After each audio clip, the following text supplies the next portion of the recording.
You've heard it before, didn't you? They said it was a myth. They said it was paranoia, some wild tale for the tinfoil crowd. But what if the craziest story you've ever heard turned out to be true? For decades, MKUltra was whispered about in conspiracy circles, secret labs, LSD experiments, government mind control. But now, Hollywood has its hands on it. HBO is adapting Project Mind Control, a book by historian John Lyle, into a prestige thriller called Project MKUltra. The same director who gave us The Sopranos wants now to bring the CIA's darkest secret to the screen. Why now? Why now? Is there something to it? Is there something behind it? Because the truth has finally caught up with the legend. Are you ready to hear this? Are you ready to hear the truth? Are you ready? Good. So am I. But first, a word from our sponsor. As many investors are quickly realizing, exploration companies are making bold moves south into the United States, where policies are rapidly shifting to support domestic production of critical minerals. With rising geopolitical tensions and growing trade uncertainty, securing reliable, local sources of metals like copper has become a strategic national priority. Copper isn't just a vital industrial material.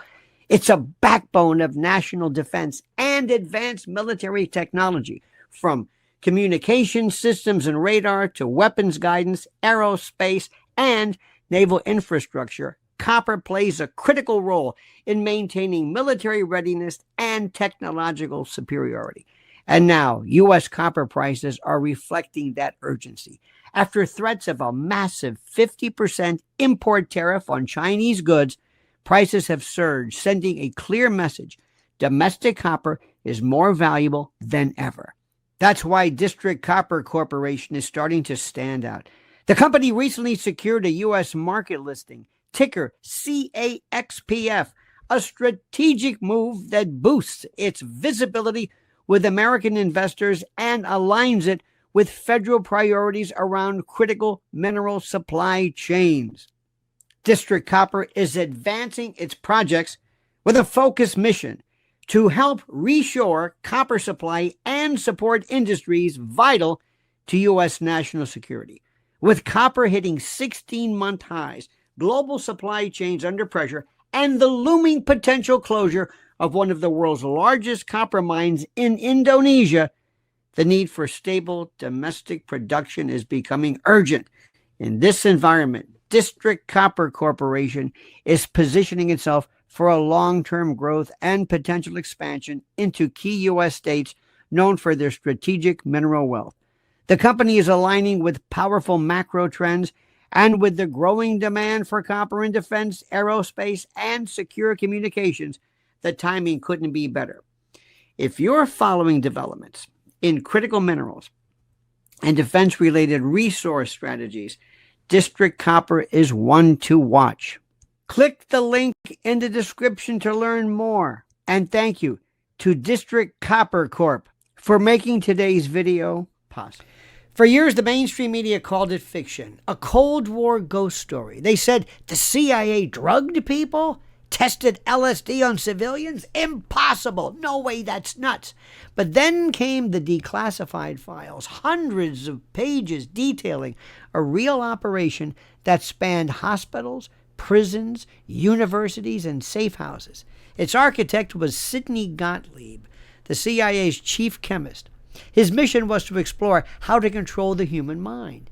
No sci-fi here, my friends. Just a bunch of men in suits and white lab coats, just chasing psychic dominance. One acid trip at a time. It's hard to believe, and I don't blame you for wanting to believe it. It's tough for people to believe this. This is tough. But Gottlieb became known as the Black Sorcerer. The agency gave him money and power and secrecy. And what he gave them in return were nightmares. Nightmares in triplicate. People still can't believe this happened.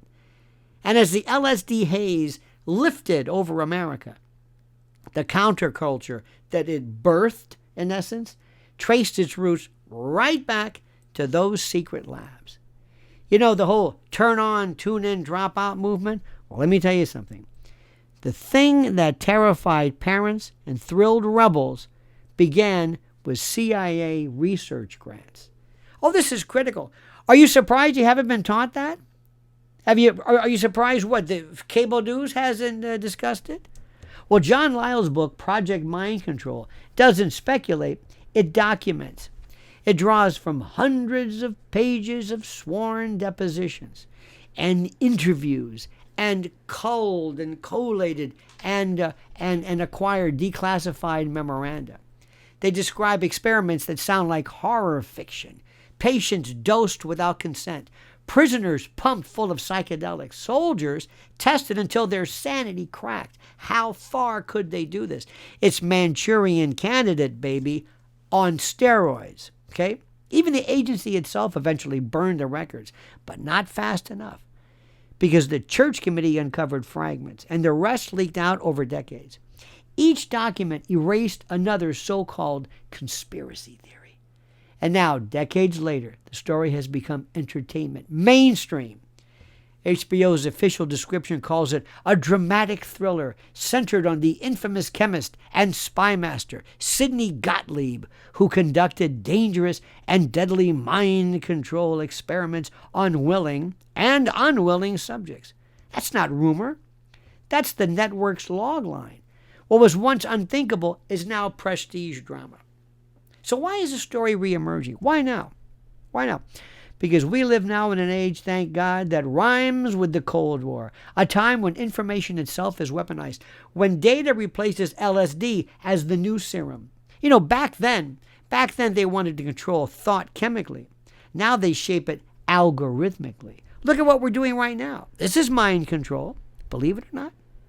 Back then, the CIA studied how to plant suggestions in a subject's head. Today, we swipe through personalized feeds engineered to do the same thing, playing with dopamine versus LSD.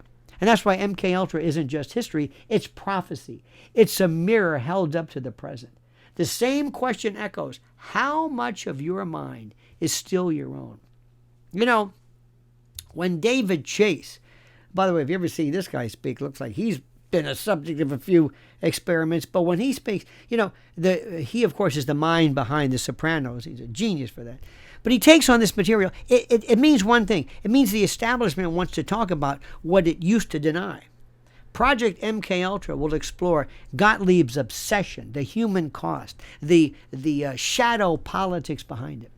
He'll executive produce through River Rain Pictures, bringing HBO's full weight to a story once relegated to late-night AM radio and dusty forums. Hey, I guess that's me now. Anyway, it's really, if you think about it, cinematic validation. A secret program once labeled conspiracy, now marked as based on true events. And audiences can't look away, because deep down everyone senses it. The line between classified and culture has blurred officially. So behind the drama lies a question of ethics. What drives a nation to experiment on its own citizens? Fear. The same fear that drove the Cold War drives today's surveillance age. The idea was simple: control behavior, win the future. The result was tragic: shattered minds, ruined lives, and a stain that never faded. But here's the irony. The very public that once scoffed at MKUltra is now fascinated by it. We binge watch the same horror we used to dismiss. Because when fiction and fact collide, curiosity wins. And somewhere in Langley's archives, the ghosts of those experiments still flicker under fluorescent light. So ask yourself this. If the government once studied how to hijack the human mind in secret, what makes you so sure they stopped? If the tools have evolved from psychedelics to data analytics, from chemical doses to dopamine hits, has the mission really changed? Is mind control just better branded now? That's the real thriller. Or thriller. I guess what it's doing right now is playing out, not really on HBO, but in real time, on every glowing screen we stare into like you're watching now. When Project MKUltra hits your feed, don't just watch. Remember that truth always begins as heresy. That conspiracy is sometimes just tomorrow's declassified file. Read the documents. Read Lyle's book. Learn who Gottlieb was. Know the names of the real victims. Because the more we know, the less they can hide. Share the story. Talk about it. Demand transparency before history repeats.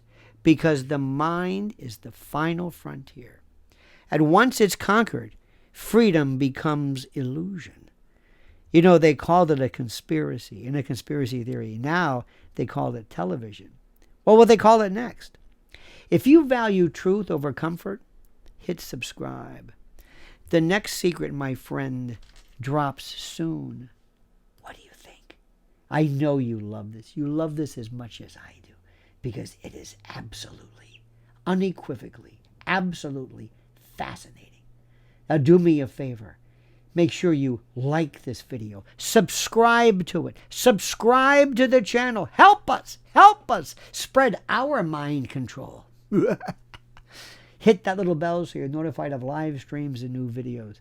And whatever you do, I beg, beseech, entreat, and importune you. Importune. What did I say? It doesn't matter. Comment as you see fit.